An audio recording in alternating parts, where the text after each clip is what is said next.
Here we go on a Sunday morning in Las Vegas. Just after 8 o'clock, I'm Brian Feldman, and this is Out of Line. We are here live, same time every Sunday, Fox Sports Radio, 98.9 FM at 1340 AM, flagship of the Vegas Golden Knights. We are coming to you from the Wisden. I gave it a name. The Wisden. No longer Spencer's studio. The Wisden. We're located basically at the 95 and Jones Boulevard. We are here because we have been booted from the Fox Sports Residential Bancorp studio until further notice due to COVID protocol. Joining me on the show is social media director Spencer "The Wiz" Ostrovsky. No, you don't have the Wiz. Oh, man, he forgot to cue up his own theme music today, but he does have his own theme music. And producing today's show, social distancing, back in the Fox Sports Residential Bancorp studio, Chris Magnum Chapman, who aside from producing a number of shows at Lotus Broadcasting on ESPN Radio, The Leader, also on Raider Nation Radio, and of course here on Fox Sports Radio, he is also the locker room reporter for the Vegas Golden Knights radio network. The show is also streaming live on the LV Sports Network, and you can watch the show on Facebook Live and YouTube. The page is called Out of Line. That's OUTTALINE. And you can follow the show on Instagram and Twitter at Out of Line. Fox LV is the handle. Since we are live, your calls and questions are welcome. The Fox Sports Residential Bancorp studio line is 702-876-1340. Hi, this is Bubby, and it's time for What's on Tap. Yeah, What's on Tap is brought to you by title sponsor Residential Bancorp. Whether purchasing a new home or refinancing the home you currently own, Residential Bancorp is the company you turn to for all your home financing needs. Residential Bancorp, funding America one neighborhood at a time, now offering $2,500 free to everyone and anyone who qualifies for a home purchase loan in the state of Nevada. On tap, Vegas Golden Knights 2-2 in the preseason, but that is not the big news of the day. Somebody was tweeting yesterday, and sometimes tweeting, as innocent as it sounds, we know can be pretty large, and I think this one just might be. We'll talk about that in just a few minutes. Also, UNLV on the road at UTSA, a 4-0 team, now a 5-0 team. UNLV competitive for the second week in a row, but there's no there's no consolation prize when you lose. I don't care how close the game is. We'll talk about that in a little bit. Marcus Arroyo, pretty unhappy. We had some tape on that. We can't find it, but anyways, I'll tell you about the post-game press conference. It was definitely, to say the very least, interesting. The Las Vegas Aces. We got Aces Up with Spencer, the Wiz Ostrovsky, and joining the show in just a few minutes will be Paloma Villicana. She is with Fox 5, and she is also the host of the Reb Zone. I'm sure she'll be able to fill us in on the Aces and also about UNLV game. We'll talk about both those things. The Aces, again, 1-1 in their series with the Phoenix Mercury, and they've got a big game 3 today at noon, pivotal game in Phoenix. Pretty cool too. CP3 donated like 500 tickets to guarantee us some. They'll have some decent amount of fans in the stands there. We'll talk about that in a little bit. And the Raiders on the road, 3-0, perfect after 3 weeks. Tough one against Miami last week, but to go to San Diego this week. San Diego might be 2-1, but they are truly a formidable foe and going to be tough in the AFC West. San Diego. Los Angeles. Wow, I'm still a faux pas. You are right, Spence. Thanks for correcting me there. We've got two teams in Los Angeles again, except it's not the Rams and the Raiders. It's now the Rams and the Chargers, and they will be in LA to play the Chargers. And one of the hottest second-year quarterbacks in the league right now, Justin Herbert, a great quarterback, said something really cool about him on ESPN last week. I'll tell you what that was. Also, we're going to talk a little bit about the Lions game. You saw that I was in Detroit last week and attended a record-breaking game at Ford Field, and of course, it was a record broken, and it was against the Detroit Lions. They're famous for dubious records. We'll talk about that as well a little bit later on. We've got week 4 in the NFL. Tom Brady returning to New England today. That'll be interesting. We've got that. Spencer and I will give you our picks of the week as well. And the Aviators game, man, on Friday was canceled, and it was in Reno, but they canceled the end of the season. Not sure exactly why. Well, I do kind of know, but we'll talk about that if we get time. And man, what about Major League Baseball, Spencer? 4 teams down after 161 games, you got 4 teams that today could all end up in a 4-way tie for the last 2 playoff spots, 2 wild cards, I should say, in the American League. Really, really kind of cool. And man, just a great day of sports, a great weekend of sports. We'll talk all about that. That is what's on tap today. If you are looking to buy a home or to refinance the home you currently own, choose a company you can trust. Residential Bancorp, funding America one neighborhood at a time. And again, right now, Residential Bancorp is offering Nevada home buyers $2,500 toward closing costs for anyone and everyone who qualifies for any home financing program available in the state of Nevada. When it comes to a purchase, call 702-964-5720 for details. Spence, what's going on, man? Good job on the show last week. I thought you did well. Enjoyed it. And of course, Bill Lambier, man, always fun to talk to. Yeah, I thought we had him on at a great time. He seemed to enjoy the show, and I thought it went really well too. It was fun going over some power rankings, and honestly, I think they ended up pretty well, and I think we had a good discussion around it. No, we did. And, Bill Lambier, when he was playing there on game day, he didn't even like himself. So he's definitely a different guy now, but he was pretty animated in the post-game press conference, Spence, and I think you got a little bit of tape on that. We'll play in a minute. You don't hear a lot of coaches bashing referees. And I actually walked out of there thinking the officials did a decent job in the game. I really did. I thought they held their composure. I thought they could have teed up Billy a few times, and they didn't. We'll talk all about that with Paloma Villicana, too. I want to get her thoughts on that in just a few minutes. But let's start right off, man. Let's get going. Magnum back in the studio. I'll get his opinion on this, although I know he's going to clam up on some of the things. He's a very politically correct guy, where I am not. So go ahead and hit it, Spence. Hockey players, as you know, are warriors. They don't give up. They come to play every game. It's time for Nightcap, a cupful of the Vegas Golden Knights. From highlights to interviews to special events, the puck starts here. Here this way, but yesterday, Robin Leonard made use of social media, man. He was on Twitter, and man, he's making news. And again, it was about NHL teams that he has played for, accusing them of handing out painkillers. I don't have to need to mention, the painkillers that he was talking about. All that's going to come out, and you can see it on Twitter. But he was saying they were giving it to players without prescriptions. He did say the Vegas Golden Knights were not one of those teams, so I want to clear that up right away. But Leonard made the allegations on Twitter yesterday in an effort, he told ESPN, to call attention to the surgery stalemate between his former teammate, Jack Eichel, and the Buffalo Sabres. I don't know. Mags, I know you don't want to talk a lot about it. We don't like speculating, so we won't speculate. We'll only talk about the facts that was tweeted out by Robin Leonard. The NHL really hasn't made a statement yet regarding what he tweeted out. He's obviously going to bat for Eichel, his good friend and former teammate with the Buffalo Sabres, but that's a hell of an accusation to make, Mags, and especially right now when we're on the eve of starting a brand new season.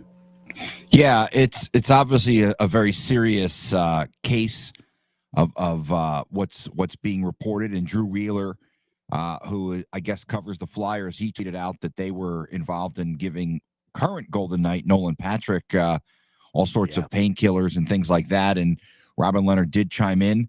The reality on my end is I don't know enough about the situation. I certainly don't know enough about the Philadelphia Flyers situation. I haven't gotten a chance to know Nolan Patrick. He seems like a guy who's going to keep things very close to the vest. I don't foresee Nolan Patrick speaking out about this, and I could be totally wrong on that. But Robin Leonard obviously did get involved, and he made some comments. But like I said, I don't know all the facts. So until I know a lot more, I'm gonna really refrain from commenting any further, because I just don't know, and this is a very serious thing, and I don't feel comfortable discussing it because I like I said, Brian, I just really don't know enough about the situation. So, as more comes out, obviously we'll be able to speak about it a bit more. And Robin Leonard is going to be meeting with the NHL, apparently. David Shane from the RJ, a good friend of mine, tweeted that out this morning. So he's obviously very close to the situation and knows a bit more than myself. But, it's an interesting thing, and I guess we'll just have to wait and see what comes out of that meeting between Robin Leonard and the NHL. Yeah, David Shane's been on the show before. We'll have him on again soon as we this gets further investigated. The one fact is, this is Robin Leonard on Twitter yesterday. Is it common for workplaces to give out benzodiazepines, I believe is the way it's pronounced, to employees when they travel, and Ambien? There, now I've said what it was, but this is from his tweet. Should that not be done by doctors or a psychiatrist? Asking for a friend. This blank doesn't happen in Vegas, to be clear, but I know many other teams. I also been on teams that do. That's the fact that we know, and that's all we know. And as Chris said, other than what David Shane tweeted out this morning, saying that Robin Leonard will be meeting with NHL officials, which is no surprise. I think we all saw that coming. He spent time with the Ottawa Senators, the Buffalo Sabres, the New York Islanders, and the Chicago Blackhawks. So at least some of those teams, and based on the fact that his buddies from the Sabres, you could speculate as well of what teams he's talking about. I'm glad he said the Knights weren't involved in that, so at least that eliminates some media drama here. But again, as you mentioned with Nolan Patrick, that's going to be a problem, Chris. And, Leonard's only played in one game, and that was Thursday in LA, a couple of periods, gave up 2 goals and 18 shots, didn't look bad, didn't look great.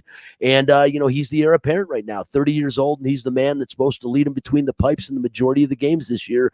And the only thing I don't like about it, Chris, is, hey, I don't like people, I don't. If you want to be a martyr, be a martyr. That's fine. What I don't like is it's on the eve of the season. The Golden Knights just don't need this extra publicity and this kind of publicity. This isn't what you want to be talked about right now. So that is bothersome to me. I'm going to let it go. Like Chris said, as we get more facts on this as the time goes past, I'm sure this will be discussed all over the place, and we'll definitely talk about it here more on Out of Line in the future. But Chris, getting to the team itself right now, the regular season, we're just a 9 days away now when they will open the season at home against the new expansion Seattle Kraken at T-Mobile Arena. I'm really looking forward to that. How cool, the newest expansion team going up against the most recent one. I know Seattle would die to have the success the Knights had. Probably not going to see it. I don't think we'll ever see anything like what the Knights did in their first 4 years again in our lifetimes, if ever. I mean, it's something that's never been done. It was like I say to everyone, I said it yesterday at an event I went to. I feel so honored and blessed that I got to just be around that, being from Detroit and such a big hockey fan. It's been incredible. But Chris, 2-2 in the preseason so far, coming off of a 4-0 shutout Friday night against the Kings. Some good goaltending in that game.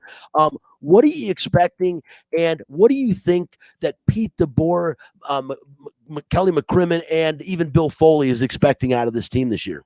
Well, I know that Pete DeBoer wasn't too happy with the first couple of preseason games that they played. I mean, obviously it's a preseason, and I think maybe, it's speculation on my end, but I think maybe Pete was thinking that some of the guys were just going through the motions, which I guess is understandable in the preseason. Now you've had a lot of guys get cut, sent back to Henderson. Basically half of the team that was in training camp has either been sent back to juniors or sent back to training camp with Henderson. Things are going to start to get a little more serious now. You've got a couple of preseason games left. They go to Colorado on Tuesday. Currently, team is off today. They were off yesterday. I believe they're at Bill Foley's ranch up in Montana. A little team building and bonding going on up there. Look, the reality is you're going to start to see things pick up now. You mentioned the game Robin Leonard did play on Thursday night. That was in Salt Lake City. Not a very good performance by really anybody that night. And, it could have just been a thing of, look, it's preseason and you've got a mix. You've got guys who aren't comfortable playing with each other. LA, they played a lot of youngsters in that game. Friday night, things were a little bit better. Well, I guess I should say a lot better. Golden Knights get a 4-0 shutout. Laurent Brossoit with 39 saves in that game. And he was spectacular, especially at the end. He made a comment that, right off the bat, he was forced to make a breakaway save, and he kind of joked that that's really not the first kind of save you want to make as a goalie in a game. You kind of like to get warmed up a little bit, but it kind of set the tone for the night for Laurent Brossoit. And I'll be honest, I think he was a guy who was really good in Winnipeg. He was just kind of overshadowed by the fact that he was backing up a Vezina Trophy winner and maybe the best goalie on the planet, at least one of them, in Connor Hellebuck. Yep. He's a guy who could have won the Hart Trophy a couple years ago. So Brossoit was a bit overshadowed there, and he's a guy who, when he was forced to play, he played pretty well, especially considering that Winnipeg really didn't have much of a blue line at the time. He comes here now. He's going to have maybe one of the best blue lines in the NHL with Alex Pietrangelo and Shea Theodore and Braden McNabb and obviously Zach Whitecloud and a couple of other guys who are going to be in that mix as well. But, I think we're going to see a real concerted effort to make the power play better. They brought in Yevgeny Dodonov in order to get that done. They brought in Nolan Patrick, who's been playing a lot on the power play in the preseason. I think Dodonov is going to be the X factor here. He's a guy who has scored 25 goals in the league when he was with Florida. Obviously, last year, a very weird situation for him, and he hasn't made any excuses for it, which I like. But the reality is, I think we could all understand what the guy was going through. Look, he went from Florida to Ottawa. His wife and kids were unable to join him in Ottawa because of the border restrictions with Canada and the United States at the time, and I'm assuming with Russia as well. I'm not sure if his wife was still in Florida or if she was in Russia at the time, but obviously, there's a lot of stress involved in that, and anyone who has a family can certainly sympathize and understand that situation. I think Dodonov is going to be the X factor. Look, if the reality is, Brian, if he's able to get going on the power play and he's effective on the power play, which is what they brought him in to do, this team is going to be really tough to beat, because I think you look at the way the season ended, and it came down to just not being able to score goals at the end of the season again, which is what happened in Dallas. It almost cost them in the Vancouver series before they got to Dallas 2 years ago. I think the power play is something that they're really, really emphasizing. And, I think regular season, they should be able to just go through the Pacific. I don't really see too many teams outside of maybe Vancouver. Vancouver is my pick to finish second in the Pacific, by the way.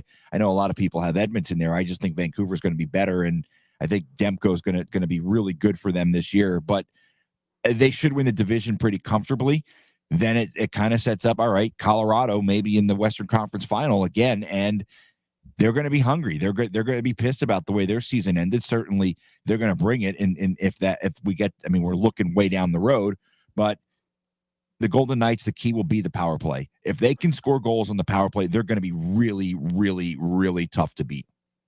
Well, you got them already in the conference finals against Colorado, although I will say their division is definitely really friendly. I love the restructuring. I think it definitely favors the Vegas Golden Knights, but I'm not so sure, Chris. I mean, to me, the X factor, I like the Dodonov, and I think you are exactly right. He is here to shore up the power play and to put more points on the board. But again, Chris, if guys like Mark Stone do not produce in the postseason, they'll go nowhere again. You can't have your captain, who was labeled and touted, and I agreed and said it all over. He's one of the most unsung players in the NHL because he is a great player, and people don't talk enough about it. You're hearing about the top-notch stars, where I thought Mike Stone is right there with them, and then Mark Stone, and then what does he do in the postseason? He disappears. 6 shots on goal total against Montreal. Wouldn't cut the mustard. I was talking about this yesterday. I was at another friend, a very good friend of mine. I don't mind mentioning his name on the show, Brian Shapiro. And we read his viewing thing for his radio show yesterday. They had a listener appreciation, and we got into a big argument about all this stuff. And I was excited. It got my blood boiling. I got an argument about Marc-Andre Fleury, that those guys all thought him leaving was terrible, and the way the Golden Knights went about it. I said the way the Golden Knights went about it wasn't right, but Marc-Andre Fleury leaving and going to Chicago, to me, was a brilliant move for many factors. I think for Marc-Andre Fleury himself, I think he'll have a very productive year, because he's the kind of guy, when he's shunned, he hides that chip on his shoulder as well as anybody, with that smile and that UPS boy look, and then he gets between the pipes and he's a complete animal. And I think he's going to do that again for Chicago. He'll elevate the Blackhawks. But I think if he had stayed here, I had not heard one person mention his gaffe in the Western Conference Finals last year. That, to me, I'm sorry, that changed the course of the series and cost the Golden Knights an opportunity to play Tampa Bay for the Stanley Cup. I will stick to that forever. I'm not by any means blaming Marc-Andre Fleury. If it wasn't for him, they're not even there. But again, you have to blame him for the gaffe, and ultimately the gaffe cost him the series. Nobody's talking about it because Fleury's in Chicago. So I think it was a great reprieve for him to go there. It let the fans get back on the Marc-Andre Fleury bandwagon, and will hide that gaffe from his legacy. And that's what trading him to Chicago did. Plus, at his age, He played just had with the best year of his career, won the Vezina Trophy. For God's sakes, he's not going to get any better. I'm sorry, he's not getting younger. There's one Tom Brady out there, and there's one Marc-Andre Fleury, and I think he'll have a good year in Chicago. I think they will be a better team because of him. But I think we've seen the upside of Marc-Andre Fleury. He will always be the face of the Vegas Golden Knights, the initial face, the inaugural person of this team, and I think he'll be beloved forever. I'll bet they construct a statue of him at some point. That's how meaningful he was to the city of Las Vegas. But let him go in peace and understand it is professional sports. It's a business, and that was a move that made sense, just as the move of 32-year-old Ryan Reeves moving on made sense, because you've got guys like Will Carrier, like Keegan Colasar, who bring a physicality, but they also put the puck in the net. And that's what the board's looking for, scoring all around. Now, granted, a couple of years ago, Ryan Reeves had an unbelievable goal in the Stanley Cup playoffs that helped move the Vegas Golden Knights on, but that's not his role. And I think his role can be covered by other people, as, again, he's getting into his 30s. He'll best be served on another team. He'll be beloved here. And everyone forgets that when he first came here, Chris, they booed him. They thought that was a terrible move, bringing in a tough guy to a finesse team, and it turned out to be a great move. He was a protector. When guys like Carlson got knocked on their ass, you had to start looking out for Reeves on the fourth line, because he would retaliate. I'm going to leave the story alone. I think the Knights will win their division, but I think it's going to be a tough season. I think it's all going to fall, a lot of it, on the shoulders of guys like Mark Stone, who need to play a hell of a lot better than he did in the playoffs, because really Marc-Andre Fleury's gaffe overshadowed how badly he played a little bit. He needs to play real good, and Robin Lehner is going to have to bring it, or he's going to get replaced right away, because it's always the last line of defense that runs through the Stanley Cup playoffs, and we're going to need that. And I say we, the homer that I am, the Vegas Golden Knights are going to need somebody really strong between the pipes. Listen, she's been on hold for a while. I want to jump right over and talk a little UNLV football. Joined right now by Fox 5 and the Reb Zones, Paloma Villicano. We really appreciate you joining the show. Sorry for keeping you on hold for so long, but you're here now. So how you doing this morning? Oh, I'm working. I'm up early working. You know me, Sunday mornings, it's like no sleep. You just don't stop, for God's I sakes. don't You need to stop. enjoy I your life. literally, You're young like, still. I gotta Google things like what is stronger than coffee? What is stronger than Red Bull? Like how many hours of sleep do I need to function? You know? I believe me, I do. Well, you saw my text start coming about 4:00 in the morning, so you know what I'm doing too. I'm sick as you are, Paloma. Exactly. I'm like, by noon, by 1, by 2, my eyes are like bloodshot red. Well, you know what, and it shows in the work that you do. You know, you came here from the deep South. You saw some incredible football in the southern United States. You know, down in Louisiana, Alabama, where you see some of the best college football played in the country. And then you move here and you find out, hey, you know, Fox 5, I'm going to be doing the Reb Zone and talking about UNLV football. And you got to get yourself, equated with UNLV football. You do, and you find out you've got one of the most difficult coaches to work with in college football. And I'm sorry, I don't mean that in a negative way. What I mean difficult to work with, the guy doesn't talk to you. He doesn't return text messages. He doesn't come on radio shows. And I'm sorry, I'm tired of it, because it's an 0-5 team and you haven't endeared yourself to the media. And when your team is bad, although I think UNLV is much improved from last year, they're still bad. You want to endear yourself to the media, especially to someone like you that's hosting a show specifically to promote UNLV, and he doesn't. And I joke around all the time. I say it would be easier for me to get Nick Saban on this show than it would Marcus Arroyo. And Paloma, does that make any sense?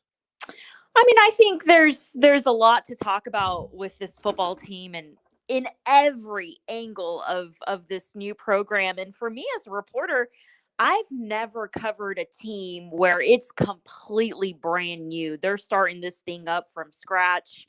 You know, I'm on a show for the very first time with a brand new coach who's a head coach for the very first time. So this is kind of new for me, new for him, I think. And it's kind of fun navigating the Reb Zone because I've never covered a head coach who is a brand new head coach for the very first time starting his program. So to start this new adventure in Vegas, it's been a challenge. It really has been a challenge, but it's made me a better reporter, a better host. a better person just through the adversity that I'm, every single week I'm reporting on a loss. And how do I talk to a coach respectfully and get his opinion and his honest opinion? And I actually appreciate Coach Arroyo, coming on my show every week, really breaking down the game. And telling me his candid, honest opinions about his youth on his team and the inexperience, and now a very, very banged up UNLV football team where basically every starter left and right is out of the game, and he's pulling up third string, fourth string guys, freshmen. It's just, I feel like you could throw anything at the UNLV football team right now, and they're going to go out there and play with what they got. Well, they're like I said, they're competitive the last two games, but you're giving Arroyo a little too much credit. He is required to be on your show, kind of. And it's not like the coach's show, but he's kind of required to be on the Rep Zone. It is named after him. It's on Fox. And, plus the UNLV would kill him if they didn't do it. He's got to do the show. So that being said, he is gracious enough to do that. So I'll give him credit, but he kind of has to. And as far as them being hurt, yes, they've been hurt. But yesterday they were in this game right until the end. It came down to the last drive in the fourth quarter, and they were on the 36-yard line, 4th and 10. And they seemed to get right. They drove the ball right down the field, and then they kind of stalled right around the 36-yard line. But how much do you think? And one of the things I just talked about real quickly, 6-year senior guard Julio Garcia kind of lost his composure. He got ejected in the fourth quarter after a second unsportsmanlike conduct penalty. Arroyo ripped him pretty bad in the post-game press conference. Matter of fact, he called him cancer. Like, we got to cut out the cancer. I don't think he's going to get rid of Julio Garcia. He can't afford to. We saw that without him in there. But how much did that change the game on the final drive? And do you think that UTSA still gets that sack? It was like a jailbreak on 4th down if Julio Garcia is in there, because he's the leader, 6-year senior. Yeah, I mean, the O-line struggled last night. I think Cam was sacked 6 times, if I'm correct. Yep. They struggled last night. And yeah, I mean, when you are as limited to your starters right now, every play, every inch, everything matters. So yeah, I mean, Julio with his penalties, like it hurt them for sure. It hurt them. But the O-line, they've Coach Arroyo has made adjustments this season, but they've struggled this year for sure. The O-line has struggled. Doug has been banged up. Cameron's getting banged up. Justin Rogers threw his first touchdown pass of the season last night. So it's like, okay, at least they have one quarterback who's not hurt yet. Tate Martell is still dealing with his foot. So you got Doug with his, his back and everything he's going through. And his knee. Yeah, Tate's got his foot. Cameron Friel got a little banged up last night with his left knee. So, yeah, I mean, every position right now for UNLV is, someone's banged up, and it's the next man up. And hey, at least they have this bye week, coming at a crucial time, because it only gets harder. I mean, they dive into Mountain West play, Utah State on October 16th. And it's not an easy road for the next couple months. So I couldn't agree with you more. Utah State coming off 2 straight losses after winning their first 3 games. They're going to be a little bit salty and hungry when they come into Allegiant Stadium on the 16th of October. And, you mentioned Justin Rogers. Yes, he did get his first touchdown pass, but I always say when guys come off the bench not prepared to come in the game, they're kind of loose. They don't have time to think about the situation. And that's the way he played. He played much looser than he's played in the previous appearances. I think if he finds out he's the starter of the game, we'll see what we saw before. I don't think he's a guy that can lead this team to the first victory that they so desperately are seeking. I do think Cameron Friel can do it. The guy had a pretty good game yesterday and had one really good highlight that Spencer has right here for us. Threw a 63-yard touchdown pass to another guy who had a really good game yesterday. Receiver, we talk about a couple of wide receivers on this team, but this was a pretty exciting play and probably the highlight of the season so far for the Rebels. UTSA goes up early 7-0, but UNLV answers. Cameron Friel, he has a long TD pass to a wide open Steve Jenkins. Nothing but a green sea in front of him to knot it up at 7. UTSA and fans did not like that one. Well, that wasn't quite the highlight, but that was from ESPN kind of talking about the play. And what it was, Jenkins had a great game, over 100 yards receiving. He played really well. And as we mentioned, Frio played well as he could, over 300 yards passing that one touchdown, but he was sacked, as you mentioned, Paloma, 6 times. Mm-hmm. They've got to keep him out of the backfield. You can't keep having these quarterbacks hurt. But I really think from what I've seen, and again, I'm just not sure with Tate Martell. I know now there's another injury with him, recovering from the thumb surgery. But the bottom line is, I'm wondering, I think Doug Brumfield's a guy, and I'll state that right here from what I've seen, from the little I've seen of Martell. But Paloma, what's going on with Martell? I mean, the guy didn't make it at Ohio State. Obviously, it's not easy to make it at Ohio State. Didn't make it at Miami. Miami's not the program it used to be, but still a very big-time program. But now he's here at UNLV, where he won High School Player of the Year out of Bishop Gorman. I mean, he was the top recruit in high school when he came out, and he is really not panned out at the collegiate level. Is he, is he a bust? I mean, what do you think? Well, I just feel like he's gotten into some bad luck. He came into camp injured. He got to UNLV injured with his right thumb on his throwing hand. So he entered fall camp limited in practice, not cleared to play, not cleared to practice. So Tate has had to wait, and I feel bad for the kid because I know he's super competitive, and I know he's watching these football games, and I know he's seeing his guys banged up, and he's probably on the couch like, I wish I could be playing out there, So we saw a little bit of him in the Iowa State game. We saw what he could do with his feet, how he moves the ball. He's quick. Seems like he brings a spark to the offense when he's out there. So yeah, I mean, this kid is just, now he's dealing with a foot injury, plantar fasciitis. He's got some tissue that's inflamed on the bottom of his foot, and Coach Arroyo was, really strong that he wanted to take his time with this injury, make sure that, Tate sits through the bye week and that it's fully healed so he doesn't mess up his foot anymore. But it's just kind of a waiting game to see Tate Martell, and the kid has had a thumb injury, a foot injury, limited in practice, not being cleared to play, all of that. So kind of an unfortunate start of how he transferred to UNLV, but he still has this year and one more year of eligibility. So, if he doesn't have the season he wants this year, there's always next year.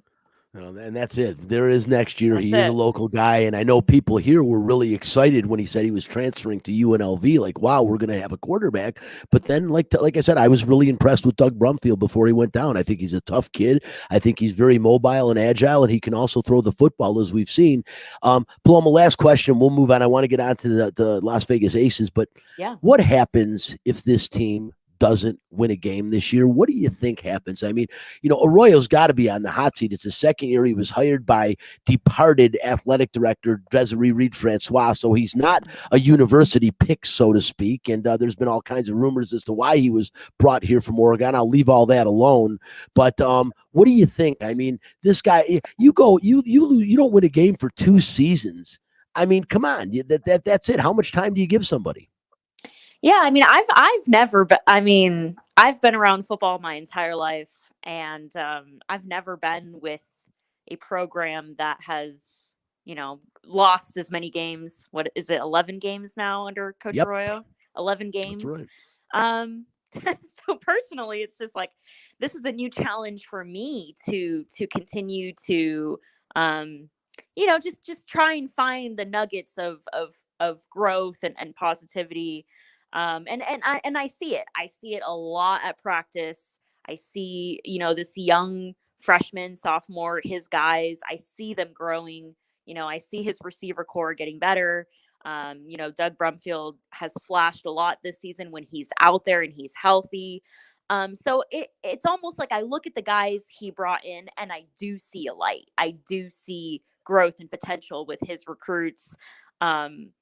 But yeah, I mean, it's these UTSA games, these Eastern Washington games, They looked promising against Fresno State. I mean, they were in that ball game against a really good football team. So, Coach Arroyo calling last night's game uncharacteristic, their most undisciplined game of the season. So it's kind of interesting to see how you can put up such a strong performance against number 22 ranked Fresno State and then come out at UTSA and struggle all night. So injuries, sure, youth, sure, but at some point, I would like to see a win. I would like to talk about a win on the Red Zone, hopefully this season. Well, and with Fresno State, as good as they looked at the beginning of the season, they barely beat UNLV, and they just lost to Hawaii. So maybe they're not as good as they appeared at the start of the season. I don't, we won't know. Time will tell with that. And also UTSA, not a slouch in the conference in the the division they're in. I mean, they're 5-0, they're undefeated, a team that is ranked in the lower division, but still a game that UNLV. A UNLV team, a Mountain West team, you would think would go there and be able to win. And it's something that we're going to need to see in the future. And the one thing is when you talk about discipline, and I'm going to leave it alone and get to the Aces after this statement, but when you talk about discipline, Coach Arroyo, that's on you, brother. Seriously. What are you blaming all of your players for? When there's a bunch of penalties, you got to go look in the mirror, and the people you're screaming at is your coaching staff, not your players, because they're the ones that put, now granted, your players are the ones that play the game, but a lack of discipline is always put on the coach, and that's the way I will feel forever. Let's get over to the Aces. Spencer, I want you to join in on this as we do our Aces Up segment, brought to you by Residential Bank Corp, funding America one neighborhood at a time. The Aces, Paloma, you've been there covering. We've been to the playoff games. The first game, really exciting. The Aces did the job. They fell behind. They came back with some great guard play, kept them in the game, and then, of course, they ended up winning that one. Got completely blown out in the second game. We saw two of the WNBA's best players in Brittany Griner and an aging and banged up Diana Taurasi just go off and have one of the best games of her career in the WNBA, and hobbled. This time she didn't come to the post-game press conference in a booty with her ankles, locked up because she didn't want us to talk about it, but she is without question ailing, and just amazing how, she doesn't practice. The coach said doesn't practice, never does anything, and just shows up for the games. And not just shows up for the game, but how about 37 points in a blowout at Mandalay Bay? That's pretty scary. And now they've got a formidable task to go to Phoenix, and they got to steal one out there. Everyone seems to think they will, and they'll be back here for a game 5 that they'll split. And I don't think it's going to be that easy. I mean, this Phoenix team, if they come out and play like they did, especially shooting 70% from the field and 95.5% from the line, I think they missed one free throw in the entire game. They do that again, they're not going to get beat. Yeah, they were dominant against the Aces this week, and it was to me, I was like, wow, Diana Taurasi is going off, and she is a foot in front of me. She is, I could touch her, and it was crazy to see her just 37 points. She was 8 and 11 from 3. I mean, she was killing it. But, the Aces said they didn't come out with a playoff mindset. They weren't treating that game like a playoff game. I think Asia was super frustrated in the post-game presser saying, we didn't come out with the mentality we needed. We just showed up. We weren't in it. We weren't locked in. We can't be playing like that and coming out with that attitude against this Phoenix team, because they have depth and they are super, super good. And yeah, I mean, they have a challenge ahead of them in Phoenix for sure, because now they have to go, squeeze one out in Phoenix with Brittany Griner and Diana Taurasi and Skylar Diggins-Smith and that whole team. So, I have faith in my Aces. I think they'll pull one out, but man, is it a challenge? And if they're not locked in and they don't come out with that physicality and that hunger, it'll be a steep hill. I agree with you. And one thing, I adore Asia Wilson. I think she's the perfect face of the WNBA. I think she's a spokesman. She's a model citizen. She's everything. But What she needs to do is she's got to play better. She really didn't show up in this last game, and they need Asia Wilson leading the charge. Yes, Liz Gambage is very fatigued. I mean, COVID we see took a lot out of her. I mean, she is struggling with getting oxygen. You can see it with her conditioning, but that's not the problem. You got to have Asia Wilson. Kelsey Plum's doing her job. The backcourt is definitely doing what they need to do. They need their post players to get the job done up front and in the paint. But Bill Laimbeer, even though he gave Diana Taurasi all the credit for 37 points and talked about how great she was, BG, Brittany Griner, a great game, but Bill Laimbeer blamed someone else for the loss. A little kind of blamed another entity for the loss. I will say that I'm getting a little tired of the referees and the way they referee us versus the other team. They treat us like we're champions, and we get a champion's whistle. We're not. We're trying to win our first one. Why treat us like that? Why put them in the game? Right? The first game was, we drew them by 15. Were we going to win this game? Probably not. But we just give us some respect. They blew a whistle today that before the foul even happened, they anticipated it happening, and they blew it.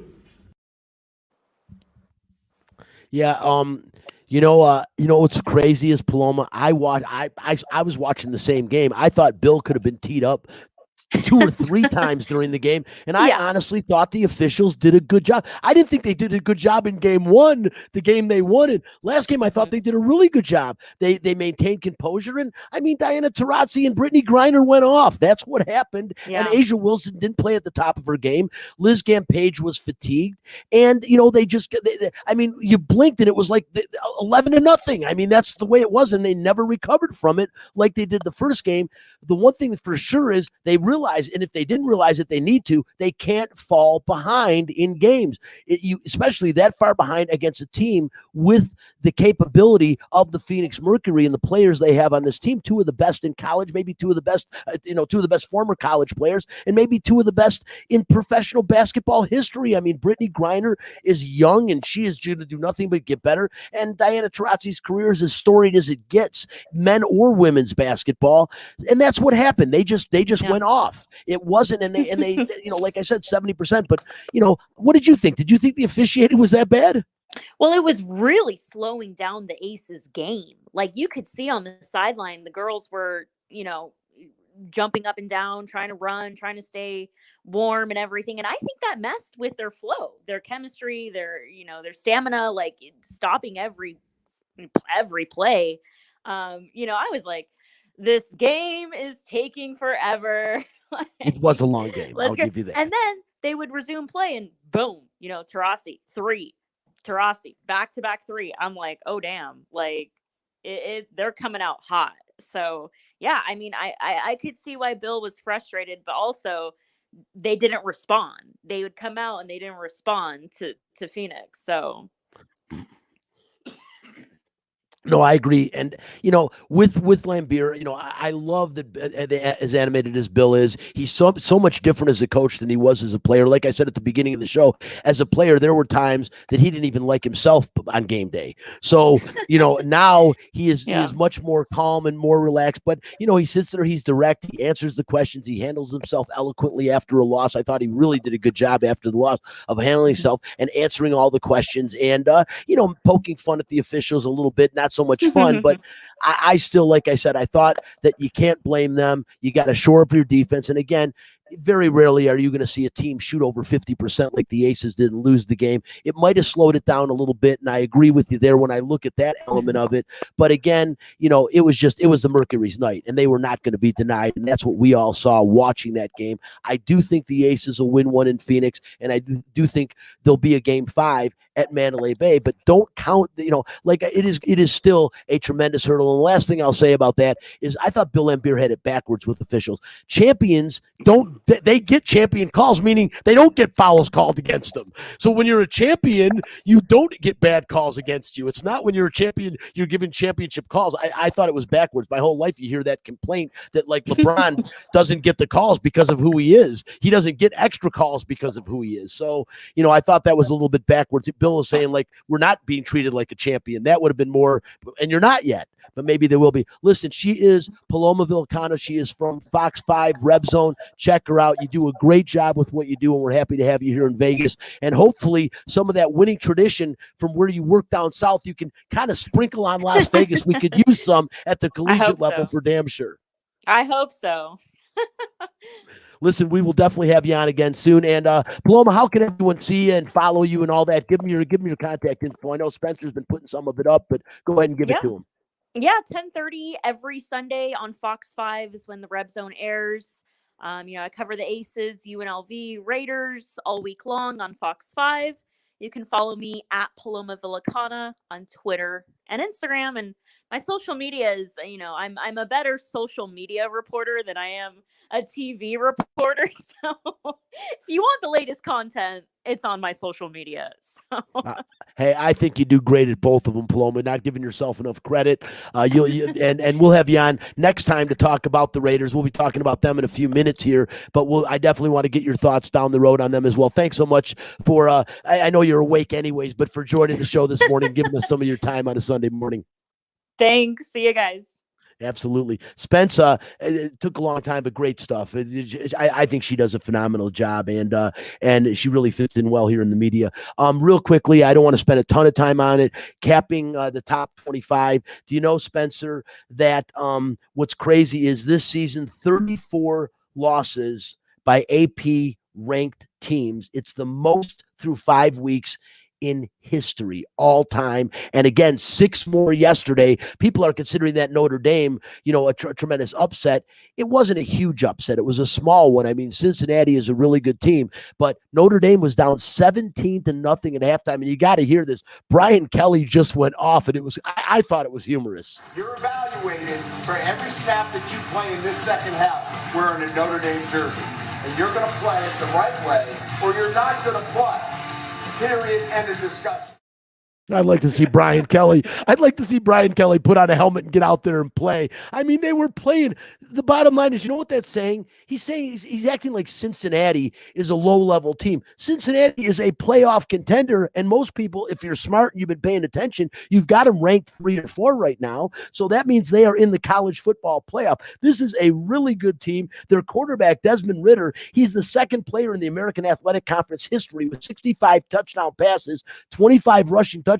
This kid is really good. It was funny after the game. He said that 5-hour ride back to Cincinnati is going to be a lot better tonight. But it was cool. I enjoyed seeing this team. And this Cincinnati team, Spencer, they play defense. They've got probably 2 guys on offense that'll play on Sundays eventually. This is a really good football team. No doubt. And college football, like I said, I think last week, this has really been one of the best seasons that I've seen in a long time. The only thing that left is for Alabama to not be so dominant, because it still feels like they're a league above the rest. If you just take out Alabama, you would have no idea what's going to go on in the college playoffs. So, I don't think that was a horrible loss. And, football emotions run high, obviously. So when you're at halftime and you're down against anybody, I guess it's like your job's on the line. Like, these poor kids are like 18, 20 years old, just trying to, live out their scholarship. Yeah, Brian Kelly just he's like, hey, you all suck, basically, because you're losing to Cincinnati. And I thought it was a little overboard. Kids are always being evaluated on every play. Your job's in the line every week. Unless you're a superstar, you can't have like 3 bad games in a row where you find yourself watching a good football game from the best seats in the house on the sidelines. But it was pretty funny. The other losses are Oregon, a pretender. The Pac-12 again. I don't know how Oregon goes into the horseshoe and beats Ohio State and then comes home and loses to Stanford. I mean, they didn't get killed, but in overtime they lost to Stanford, an unranked team, number 3. That's going to drop them pretty heavily in the rankings, as I mentioned. Also, Florida. They play that tight game against Alabama, and people are anticipating, how Georgia, and Florida just not the team that I thought they were. Kentucky beats them 20-13, and not that Kentucky's terrible. Kentucky's a better team than people think, but they should not be beating Florida. That's a huge upset. And Texas A&M loses to Mississippi State 26-22. They got to play Alabama next, and Texas A&M was all pumped up. I think they were overlooking Mississippi State and looking to that Alabama game, and it cost them dearly. I don't think they'll drop out of the top 25, but they will be probably right around the 25th. And Fresno State, as we talked about, man, 18th in the country. They were looking great, and they get beat by Hawaii 27-24. Granted, on the road in Hawaii, but it doesn't matter. That is a game you have to win if you're a top 25 AP team. And a couple of other ones, another Pac-12 team, UCLA. I mean, we should have known when Fresno State got to them that they weren't as good as we thought they were. And UCLA, they lose their second game of the season, 3-2. Arizona State blew them out 42-23 yesterday. And Baylor, who a lot of people liked it, at 4-0. They were undefeated going in, ranked 21st, I believe, in the country, and they knocked off, or they lost to Oklahoma State, and it's not really a huge upset, but that was a game that people felt that Baylor was going to get over the hump and be recognized as one of the nation's better team. They had to win. So a lot of surprises in college football this year, and it's crazy. 34 ranked teams in 5 weeks have fallen. That's pretty shocking. It's not the pandemic anymore. I know. It's not talent versus talent. The crowd, everything comes into factor in college football, and we have pent-up college football energy now. So when they're going to stadiums with a whole year worth of not being able to cheer for their teams. I agree. Spencer, time is so limited. I just got to, before we talk about the Raiders last week, the Lions game, of course, everyone's heard about it by now. Justin Tucker, you can't argue he's the GOAT as far as kickers go in the NFL. I think it's really close between him and Matt Prater, but Matt Prater held the record at 64 yards. Justin Tucker exceeded that by 2. I was there at Ford Field last week. I did a bunch of shows after being there because I was just in absolute shock at what I saw. And everyone talks about the missed penalty on the play clock, and the play clock did expire. It should have been delay a game. It would have moved it back 5 yards. He wouldn't even have tried a 71-yard field goal. It would have been a Hail Mary. So that was gigantic. And of course the kick, but none of that should have happened because, in the post-game press conference, Lamar Jackson basically said that, and I'm paraphrasing, but that timeout called by Dan Campbell on 4th and 19 from the 14-yard line saved the game for the Ravens. 4th and 19, Detroit has one timeout. Baltimore has none. That Detroit had just held them and sacked him twice. Just got done sacking him on 3rd down. It's 4th and 19. No timeouts. All they have is the play clock. He did go out of bounds, so he did have the full play clock with no time running. But 26 seconds to go in the game, and Dan Campbell calls a timeout. Lamar Jackson was completely gassed from running all over the field. The offensive linemen had their heads down and their hands on their hip, and the guy calls a timeout. And Jackson said he went over to the sideline. It changed everything. It gave the times coaches to evaluate it. One of the coaches came in and said, hey, the Lions will only rush 3. That's what they do. It's exactly what they did. Changed the play. The rest is history. And I've already lost all respect for Dan Campbell. Get him the hell out of Detroit. I'm done with him. How do you make a coaching blunder like that? Calling a timeout. And then on top of that, when Justin Tucker lines up for the 66-yard field goal, he doesn't have a timeout to ice him. You wait till right when he gets in, it's all set, and then you can call that timeout. On a 66-yarder, icing him may have worked, but none of that. It's all hindsight. Another record against the Detroit Lions. The one good thing is my grandson probably won't be on this planet by the time that 66-yard record is broken. So I saw something that will last probably at least the rest of my lifetime. So I guess I can relish in that. That's about all I can relish. Other than that, I was puking all the way back to the Renaissance Center in my hotel room. Spencer, as we run out of time, the Raiders, we'll call it the silver and black. Raiders 3-0, man. I don't think anyone thought that looking at their schedule. I think we had them beating Miami, but I think I had them 1-2 myself coming into this game based on Baltimore and Pittsburgh as their first 2 games. Instead, they're 3-0, but a huge task today against the here I go again, against the Los Angeles Chargers, who are 2-1. One of the brightest stars. As a matter of fact, I said at the beginning, a big-name guy, a Hall of Famer, mentioned Justin Herbert. Steve Young said that when we look back on this time, we will consider Justin Herbert as the NFL player of this generation. Real strong statement considering you got Patrick Mahomes, Lamar Jackson. The list goes on. And wow, what a statement. But I will tell you this, the kid is playing great football, and he looks like he's here to stay for a while, barring injury. No, to me, this is the biggest game in the AFC West for the whole season, barring some sort of week 18 type of contest for the AFC West, because the Broncos are undefeated right now, but they've had the easiest schedule in the NFL, bar none. They play the 3 worst teams. So we've had, Chargers and Raiders played some really tough games. And this is if the Raiders win and go 4-0 and they win in LA, it changes everything. All right. Well, I think it's going to be a tough game. I don't see the Raiders winning. I would take the Chargers and the points if I'm you out there today, although I'm not going to bet that way. I want to be rooting for the Raiders. We're out of time. Tom Brady returns to New England today. That's going to be exciting. And of course, last really quickly, 4 teams vying: the Red Sox, Yankees, Mariners, and Blue Jays. If the Red Sox and Yankees lose, the Mariners and Blue Jays win, there will be 4 teams, 2 playoff games, and then to decide who the 2 wildcard teams. And the way I believe it would break out, if that happened, the Red Sox would host the Blue Jays and the Yankees would host the Mariners to see the 2 teams that got the wild card. It's going to be interesting. Yankees and Red Sox do control their destiny. They both win today.